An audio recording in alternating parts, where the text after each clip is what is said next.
une autre situation de tranquillité, mais qui sera différente de celle de départ, parce qu'on suppose que les personnages, ils auront évolué parce qu'ils ont été confrontés à des situations qui auront fait en sorte que ils en tirent des leçons, qu'ils réfléchissent à comment les résoudre, et puis il aura grand différent, et c'est ce qui va donner un peu aussi enrichir son caractère, sa personnalité. Donc, c'est ça les principaux mouvements que l'on a dans un scénario. Bonjour Madame Nelly. Bonjour, je ne peux pas vous déranger. Mais faites comme chez vous, c'est l'organisatrice du festival. Voilà. Donc, ces trois mouvements, exposition, développement, dénouement, c'est l'articulation, la structure principale que l'on a dans un scénario. Et quand je dis ça, on la trouve indifféremment dans les différents genres que l'on peut avoir. Qu'il s'agisse de films d'action, quand je dis film d'action, quand on parle de scénario, c'est déjà l'action aussi. Mais entendons-nous, film d'action fait référence un peu au blockbuster américain, on va avoir des films policiers, etc., des films de gangsters, c'est des films de kung-fu qui sont où les héros sont souvent dans des combats. Mais on peut avoir dans les comédies romantiques, on peut l'avoir dans des drames. Donc les différents genres ne seront pas modifiés en tant que genre. Le genre, ça va être le choix en fonction du désir ou des enjeux de la personne qui voudra raconter une histoire. Et on peut donner un thème, un sujet ici. Je suis à peu près sûr que chacun va d'abord donner sa propre interprétation, mais on pourra avoir aussi des genres différents. On pourra avoir un mode d'action, un mode comédie, et c'est ça qui est aussi intéressant. Bon, l'idéal, c'est ne pas être dans un monologue, c'est un peu regrettable de ne pas avoir de possibilité d'écrire, mais peut-être que l'on va aussi avoir. Je vais regarder si dans mon disque dur, je peux montrer ne serait-ce qu'un extrait, parce que c'est mieux à ce moment-là, quand on visionne, en échangeant, de voir comment les choses sont structurées, comment on peut les identifier. Alors, on parle aussi de péripéties. Les péripéties, c'est justement cette action qui va permettre le bouleversement, qui va nous faire avancer au fur et à mesure dans l'écriture. Dans l'écriture, et qui va nous conduire donc jusqu'au dénouement. Il faut ça pour qu'on puisse sentir une progression dans l'histoire qui va être racontée. Après, il y a plusieurs façons de raconter les histoires, mais on a parlé à l'origine du cinéma muet. Bon, en réalité, le cinéma dit muet ne l'était pas véritablement. Pourquoi je le dis? Parce que dans sa représentation, au départ, il pouvait avoir dans la salle quelqu'un qui a raconté un peu l'histoire, un accompagnant au piano, ou avec des petits tableaux pour mettre des... Bon, alors, je pense qu'on va essayer, je ne sais pas où il est parti, monsieur.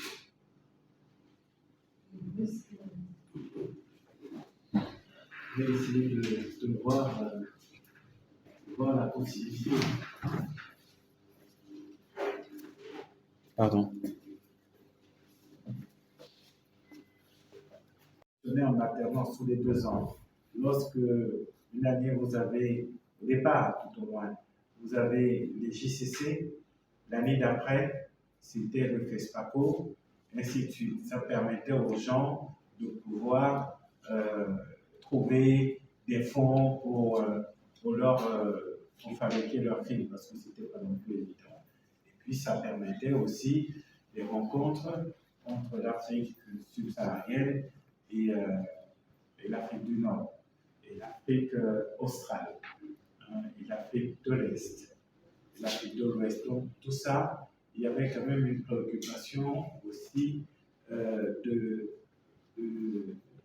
prendre en main un peu son destin, parce que la plupart de ces cinématographies sont nées au sortir des indépendances. Donc là, on constate qu'il y a une verbe que les gens veulent effectivement se réapproprier un certain nombre de choses, notamment dans la représentation, parce que les films qui étaient faits sur l'Afrique n'étaient pas faits par des Africains dans la plupart des cas, et donc ça se ressentait un peu au niveau de la représentation folklorique ou parfois dégradante. Et donc tous ces cinéastes qui sont arrivés sont venus avec des idées de faire en sorte que ça soit non pas corrigé, mais que les gens puissent être représentés tels qu'ils sont. Et que les histoires à la fois politiques, romantiques, historiques puissent également trouver leur place. Donc, vous pouvez lancer, s'il vous plaît.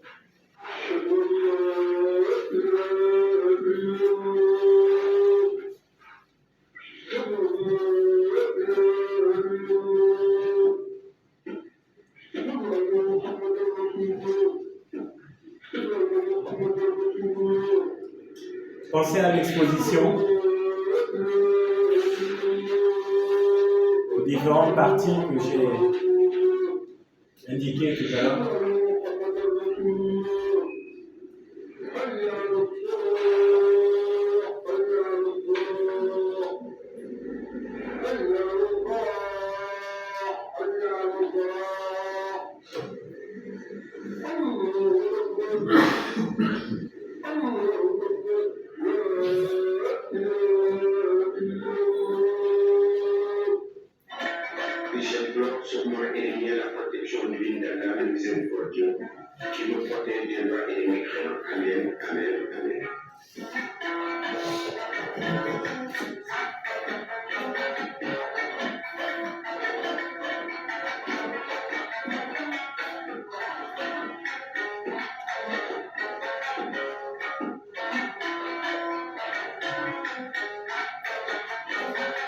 Ceci et que Dieu t'accompagne et pense qu'elle n'a rien commis. Merci pour tes souhaits.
Les relations, mais je ne vais jamais. On a déjà s'est détendu.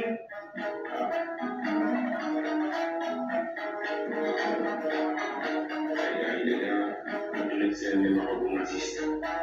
Je vais essayer de prendre.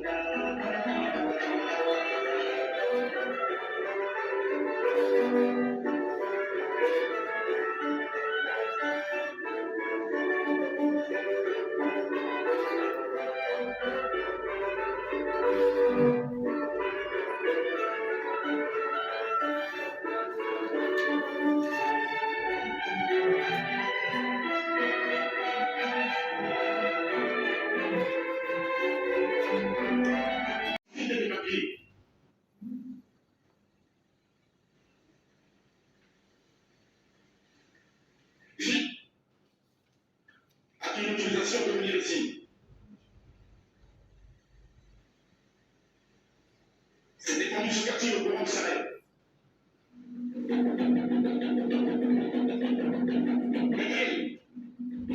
Les filles, elles qui s'en vont avec ton argent. L'argent ne me dit rien.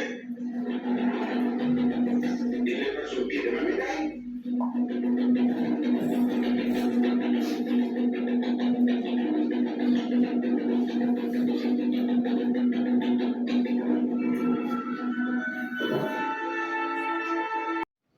On va vous parler du synopsis, mais on va vous parler aussi de l'intention, de note d'intention, avant qu'on ne passe à une phase rédactionnelle. Parce qu'on veut écrire une histoire. Pourquoi? Qu'est-ce qui nous motive? Qu'est-ce qu'on veut défendre? C'est quoi le point de vue? Tout ça, ça se pose déjà dès le départ. Dès le départ. Ça ne signifie pas que tout est clair aussi dès le départ. Attention, parce que parfois, justement, le fait de s'asseoir, de commencer à écrire, ça veut dire qu'on va préciser aussi les choses au fur et à mesure. D'accord? Parfois, quand on a fini, on peut à rebours revenir et faire tout ça. Donc, ce film-là, Laurent s'arrête au-delà du fait que ça soit le premier de Samuel Haussmann, et puis parmi les premiers films de l'Afrique subsaharienne, ça serait déjà bien de vous entendre, savoir pour vous qu'est-ce qu'il vous raconte. Chacun peut se lancer, hein? Il n'y a pas de... On n'est pas dans le jugement, oui, dans l'appréciation, oui. D'abord, ce qu'il raconte, hein? On ne va pas tout de suite dans la structure. Qu'est-ce qu'il raconte? Qu'est-ce qu'il développe comme idée? Apparemment, Boron s'arrête qui existait à cette époque, on est en 1963 au Sénégal. Samuel Haussmann veut montrer les galères en fait que rencontre le charretier le long de sa journée. Donc, au fur et à mesure que le film se développe, on voit l'acteur principal, le personnage principal à son avantage. Bon, maintenant, l'objectif, j'imagine, c'est montrer de manière claire la vie de ces personnes, enfin, déjà, des personnes qui font ce métier, et peut-être la vie en général, un peu autour de lui au Sénégal, quoi. À Dakar. À Dakar.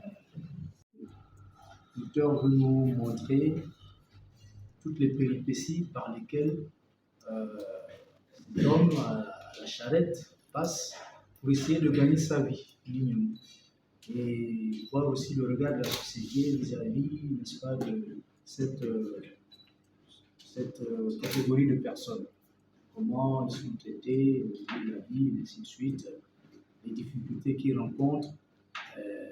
Également, les gens qui ne se rendent pas compte qu'il a besoin d'avoir un peu d'argent pour se nourrir. Cette frustration à la maison. J'ai aussi vu une femme qui était pas qu'elle est venue remettre le bébé. D'accord. Alors, pour que il puisse en tirer un certain bénéfice. L'objectif, c'est de le ramener quand même à la maison de l'argent, faire en sorte que sa famille puisse bien se sentir.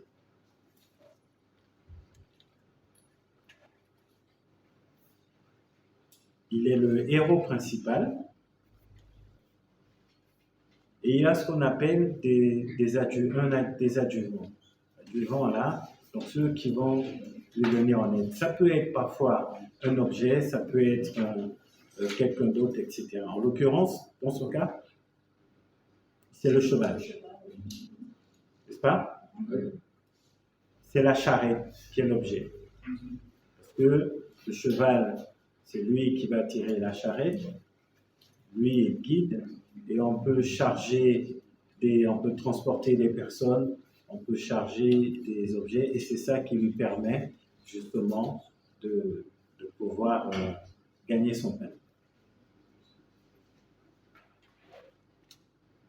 On est dans quel environnement? Parce qu'on nous montre là où il est, d'où il part, c'est quand même assez bien décrit. Et là, c'est l'environnement rural. Hein.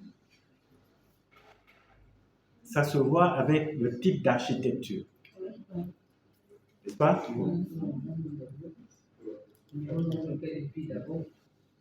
Comment? Oui. Donc, c'est très contrasté, volontairement. Mais ça part pas seulement de l'architecture, on peut le voir aussi à travers l'aspect vestimentaire. Et il y a un autre aspect, on va l'évoquer plus tard. Et donc, il démarre sa journée. Et quand vous l'écoutez, il faut dire qu'au départ, il n'y a pas de voix off. La voix off a été rajoutée par la suite. Okay? Ce film est pour moi intéressant parce qu'il fonctionne très bien sans dialogue. Tout c'est bien construit et on voit les choses comment elles peuvent progresser. Je parlais de ritualiser, mais vous voyez aussi que même dans son quotidien, il n'en gagne pas. Il en gagne. Il en gagne. Je n'ai pas entendu. Il en gagne. Il en a gagné là ou il n'en a pas gagné? Il en a gagné et il en a dépensé. fait? Il en a dépensé aussi. Il a dépensé comment? Avec le griot. Le griot. Et à ce moment-là, le griot devient quoi dans ce développement-là? Parce que là, on rentre dans le développement. Son objectif à lui, c'est d'amener l'argent à la maison. À partir du moment où il fait quoi de cet argent? Il donne tout au griot. Le griot devient quoi? Un opposant. On peut dire oui. Oui. Parce qu'il ne va pas lui permettre de ramener cet argent à la maison, puisqu'il en est pour le coup dépossédé. Ça apparaît très très simple, c'est très construit, c'est très structuré.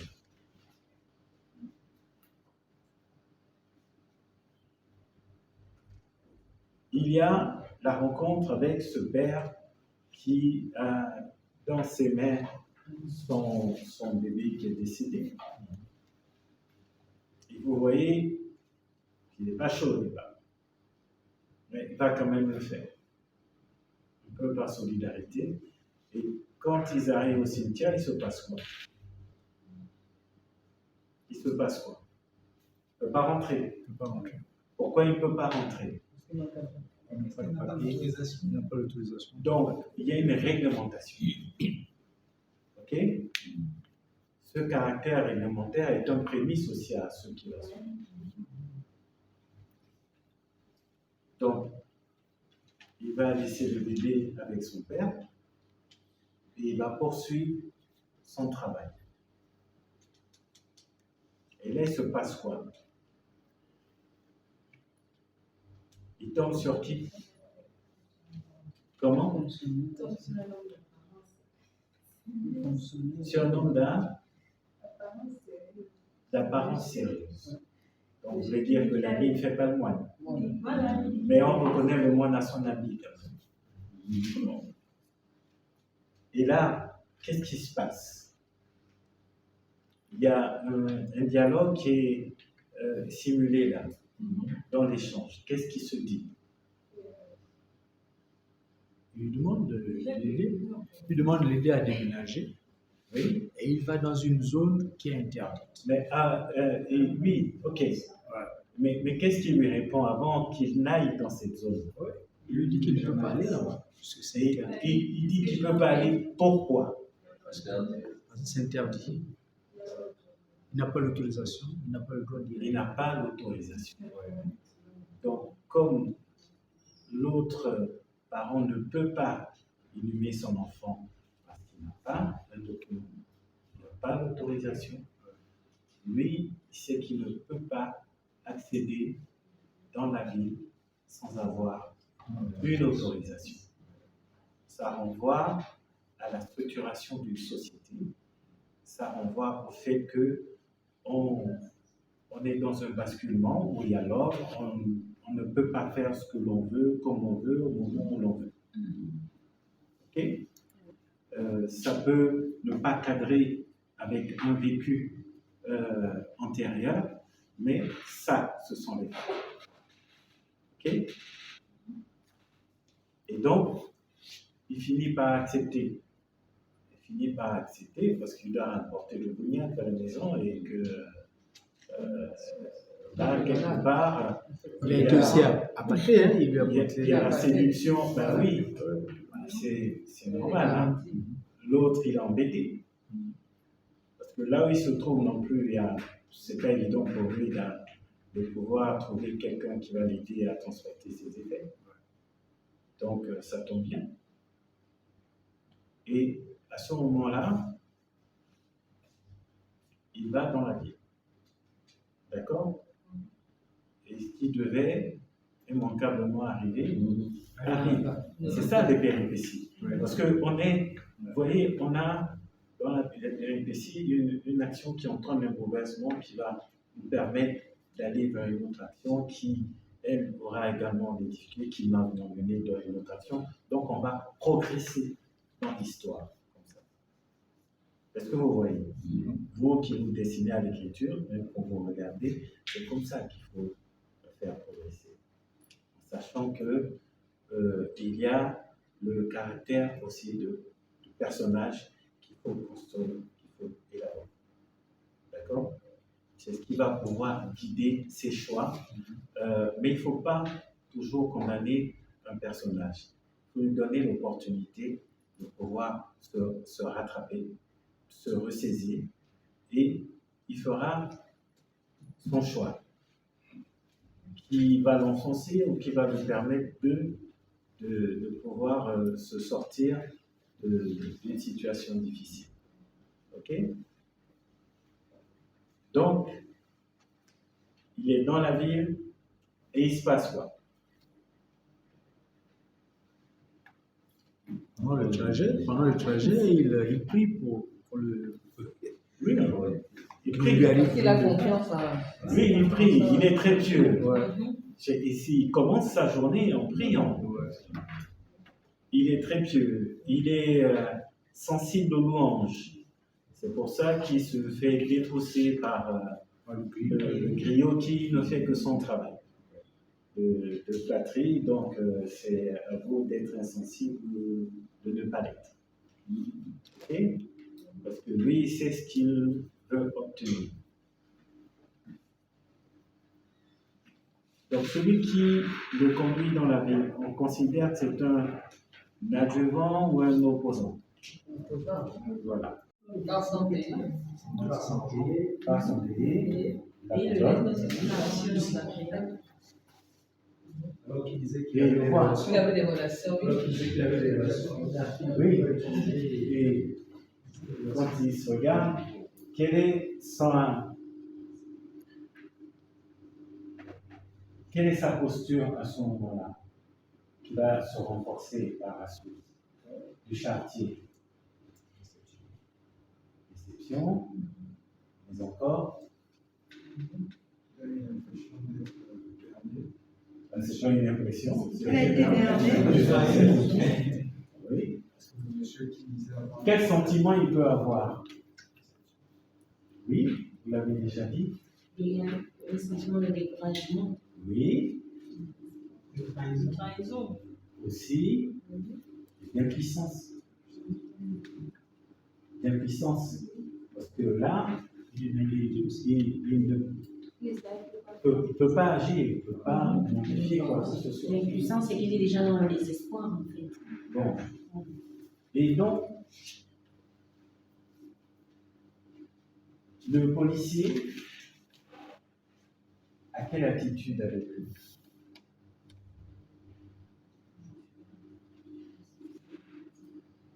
Mais le policier a quelle attitude? Même que les policiers, parfois, ils peuvent être conciliants ou fermés. Non, lui, il a sa force. Selon comment on fait les choses. L'agent reste l'agent, l'agent reste ferme, en tout cas. Il connaît sa Il n'a jamais été indulgent. Dans la pratique ici, les gens saluent le képi, on sait tous ici. Hein. On sait tous. Bon. Donc, on ne va pas faire semblant. Voilà. Ok? Il y a des arrangements, Bien sûr. mais il n'obtient aucun arrangement. Mais pire encore, il veut faire appel d'une certaine façon à une solidarité de corps. Parce qu'il montre que lui, il a été également dans l'armée, La sanitaire. la sanitaire. Qu'est-ce qui se passe avec la sanitaire? Qu'est-ce que l'autre fait? C'est une phrase, cache. En fait, je ne me rends pas compte et il n'est pas question que j'établisse un lien, un rapport. C'est très très fort parce que un engagement dans l'armée, c'est aussi un sacrifice, quelque part. Donc, il y a ce qu'on appelle une solidarité de corps. Quand on rentre dans l'armée, même quand on va à la retraite, on est toujours militaire. Quand on rentre dans les ordres, on est prêt, on est toujours prêt. Je suis prêt à mort. Et donc, par rapport à ça, il n'obtient aucun défaut. Je parlais d'architecture dans l'environnement auquel il vient au départ. Quand on est en ville, c'est quoi le contraste? Parce que Dakar, justement, est intéressant pour ça. Ça veut dire qu'il part du contexte, il part du contexte rural pour aller maintenant dans le contexte, on va dire, émergent, la ville, qui est déjà Rural entre guillemets, hein, parce que on peut considérer d'une banlieue défavorisée. Ouais. Ok. Parce que Dakar est ce que les Français ont appelé à l'époque une colonie de peuplement. C'est pour ça qu'ils ont construit Dakar. Peut-être que vous l'avez vu là, parce qu'il était question pour eux de s'y installer. Comme les Portugais ont fait avec Luanda, comme les Belges ont fait avec Kinshasa, c'était des métropoles. Les villes sont bien tracées, etc. Et vous voyez qu'on est déjà dans des constructions verticales, bétonnées. Et il marque pas seulement au niveau de l'architecture cette différence-là, il y a quelque chose quand même qui devrait vous titiller. J'ai dit que le cinéma convoque tous les arts. Oui. Quelque chose qui devrait vous titiller. Je suis un peu embêtée parce que je n'ai pas bien suivi le documentaire. Même quand il repart chez lui, on revoit ça.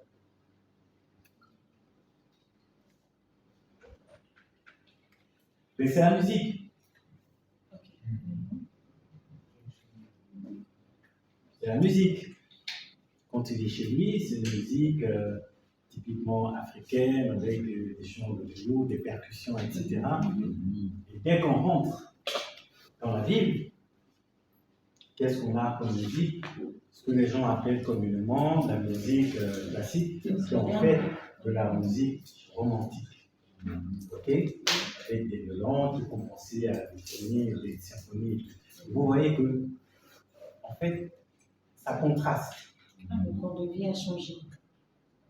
Ça contraste. Mais quand on écrit aussi un scénario, quand on fait un film, parce que ça fait... C'est pas juste d'écrire. Oui. Ça, tout le monde, entre guillemets, je dis bien, peut le faire.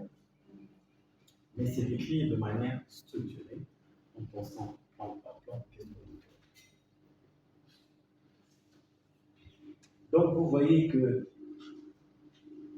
on a ce contraste-là. Là, vous repensez un peu aux deux musiques, repensez aux deux espaces et pensez aux musiques qui caractérisent chacun des espaces. Vous pouvez vous fermer les yeux et puis vous repassez le film et vous allez voir ce que ça apporte. Ce n'est pas anodin. Ce n'est pas du tout anodin. Il y en a qui peuvent faire des choix avec films spontanés aussi, mais c'est pour ça qu'on parle souvent de création de langue originale aussi. On sait ce que l'on veut obtenir en termes d'adaptation. Dès qu'on écrit, on pose les choses. On pose les choses parce que on veut arriver à telle situation, pour y arriver, on va créer un certain nombre de péripéties qui vont créer la tension. Parce qu'il faut qu'il y ait de la tension, c'est la tension qui permet d'abord de maintenir l'éveil de celui qui regarde. Sinon, s'il est chez lui, on va les jours, on va se lever, on va aller à la cuisine, on va prendre un truc, on va bavarder un peu, et puis on vient, on s'assoit, et puis on regarde, et puis on se déplace à la maison. Mais lorsque les choses sont bien faites, bien tenues, on ne bouge pas. On est là, on est pris dans la toile, parce qu'on veut voir comment ça finit. On veut voir comment ça finit. Et ça se prépare, ça se travaille. Et on éprouve. Parfois, dans une écriture, chacun a un peu son style. Mais moi, quand j'écris, si je suis sur une première acte, je vais faire ce que j'appelle un séquencier. Je montre comment un séquencier. Donc, c'est 1, je mets ça d'abord en une, c'est 2, je mets ça, c'est 3, etc. Je regarde comment ça fait. Je peux bouger, je peux mettre la cinquième en premier, ou ainsi de suite, parce que je recherche un effet.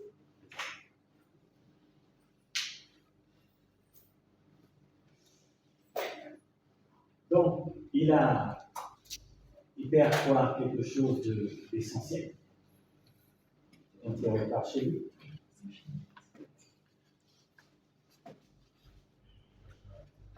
Oui, ça s'arrête. Il va bien falloir qu'il la récupère un jour, mais ça, on ne dit pas comment. Et quand il arrive, il se passe quoi quand il rentre chez lui et qu'il n'a rien? Il anticipe même déjà, sa femme ne sait pas la peine de déconstruire. Au-delà de ça. Au-delà de ça, déjà, il a un tempérament déjà très nerveux. De savoir est-ce qu'il va récupérer sa charrette ou pas. Ça, on va dans l'inquiétude. Dans l'inquiétude.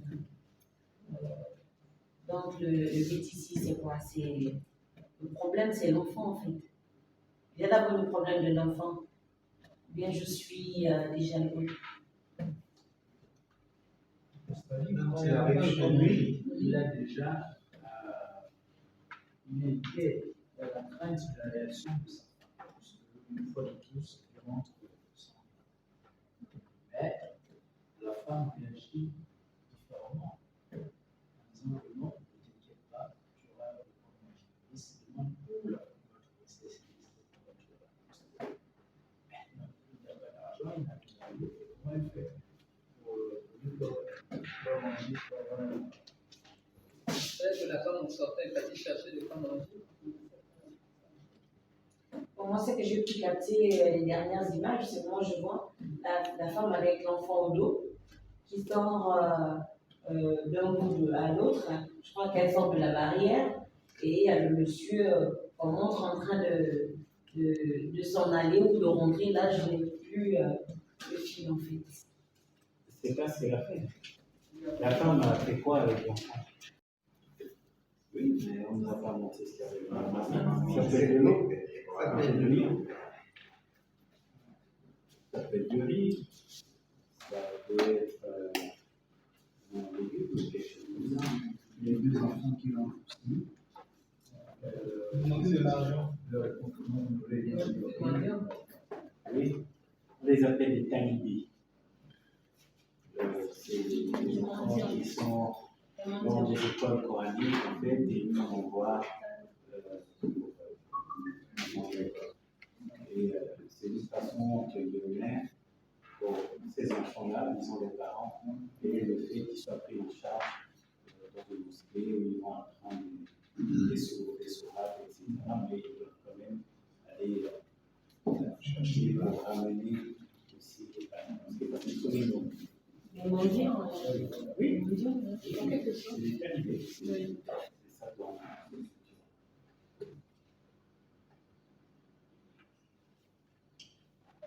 dites rien d'autre par rapport à la femme. Comment?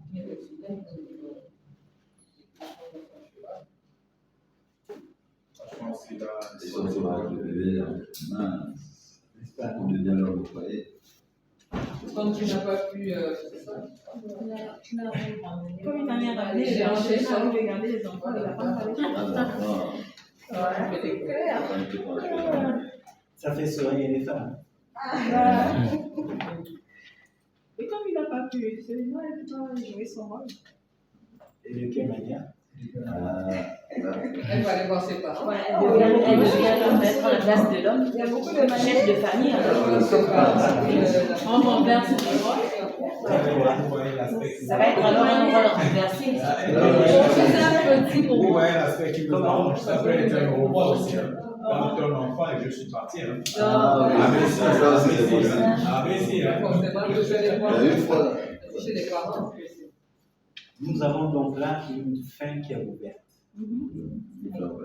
Il y a eu effectivement conclusion de tout ce qu'il y a eu comme développement. Il est dans le désenchantement total, l'impuissance. Et puis il y a cette femme qui est belle, qui est forte. C'est bon, d'une certaine façon, parce qu'elle fait, puis quand même, ça fait 1, 2, 3 jours qu'il réussit à rien ramener. Je le dis, longtemps. Ok? Donc on peut effectivement se poser la question de. Et il me dit, mais à cette heure-ci, plus de charrette. Plus de charrette. Donc, tu parles. Chez les parents, c'est charmant. C'est une possibilité. Oui, parce que la femme, elle est imprévisible. Hein. Là où tu t'attends pas, c'est là où elle déclenche en fait. D'accord. C'est une bonne idée. Elle Bon, est très rapide. c'est forcément un atout. Elle est adjuvante, parce que pour le coup, comme fédéral, comme l'enjeu, c'est quand même de faire en sorte que la famille puisse s'en sortir. La famille, faire comprendre que ça ne va pas être porté uniquement par l'homme, que la femme aussi, parce qu'elle est là, elle est à même d'apporter sa contribution. Okay? Quand on connaît un peu la biographie de Zidane Ousmane, il a pu s'étirer par des femmes. Ce qui fait que dans un certain nombre de ses films, les femmes ont quand même un statut qui est on va dire, peu marqué, avec une certaine dignité, et c'était un peu avant-gardiste par rapport à ça. Donc vous voyez que ce film, ce court-métrage qui pour moi est un joyau, qui peut être pour certains anachronique parce qu'on n'est pas dans une écriture dite très moderne, mais ce qui nous intéresse là-dedans, c'est de voir justement, on ne doit pas la structure du scénario. Je pense qu'avec ce court-métrage, vous avez quand même, a priori, saisi déjà des choses qui sont essentielles dans l'écriture.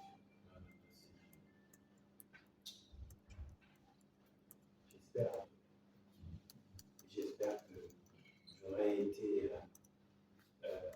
utile cet après-midi. On va terminer sur ça. Merci. Et à deux. Même question. Oui, c'est bon. Mais quand tu vas dans la ville et que ça charrette des filles, mais on est dans un moment où on ne peut plus du tout reculer. Ce qui nous amène vers ça, c'est l'acceptation d'aller accompagner ce fonctionnaire entre guillemets, dans ces moments. Mais là, on ne peut plus revenir, c'est quand ça s'arrête de saisir. C'est fini. Tant qu'il a encore sa charrette, il peut s'en sortir, mais il ne l'a plus. Il est condamné à trouver un autre solution. Il est obligé de repartir, mais péniblement, affronter son âge. Vous écrivez petit synopsis, petite note d'intention, pourquoi. Vous essayez de le faire, allez, on va dire sur 5 pages. Et on pourra prendre le temps, dans l'après-midi, le nombre que vous êtes, de discuter de chacune de vos propositions. S'il y en a qui n'ont pas le temps, qui ne peuvent pas, ce n'est pas grave. Ceux qui pourront, cela permettra également d'avoir cette animation et de pouvoir. Parce que ce qui, pour moi, est important, ce n'est pas de dire voilà, écrivez ça, peut-être non. C'est justement d'aller dans une réflexion, dans une réactivité, pour que vous puissiez puiser en vous-même. Et peut-être que ça peut même vous aider à repréciser des choses pour ceux qui ont commencé à écrire, de revoir, etc. Et c'est ça qui me paraît plus productif. Du coup, on écrit ça comme un scénario avec des dialogues, ou bien comme une histoire qu'on raconte. Écrivez comme vous voulez. Mais racontez-moi une petite histoire. Vous pouvez le faire sous forme de scénario. Donc là, le principe, c'est quoi? C'est de distinguer les séquences. Séquence numéro 1, extérieur, jour, place du marché, etc. Et puis vous mettez. Vous pouvez faire une continuité dialoguée sans avoir ce repère d'éducation, de numéro de séquence, de lieu, de temporalité, etc. Vous pouvez, si vous voulez, faire une petite nouvelle pour raconter. Et là-dedans, ce qui importe, ce sera de voir à l'intérieur de ça ce dont on a parlé en termes d'exposition, de développement, de dénouement. Ce sera toujours ça. Même quand on raconte un film, vous voyez, il y a des flashbacks, le film commence par la fin. Mais on revient, mais il a bien fallu que ça soit structuré. Ok? Donc faites ça. Et puis on en reparle. Merci. Merci. Merci à vous.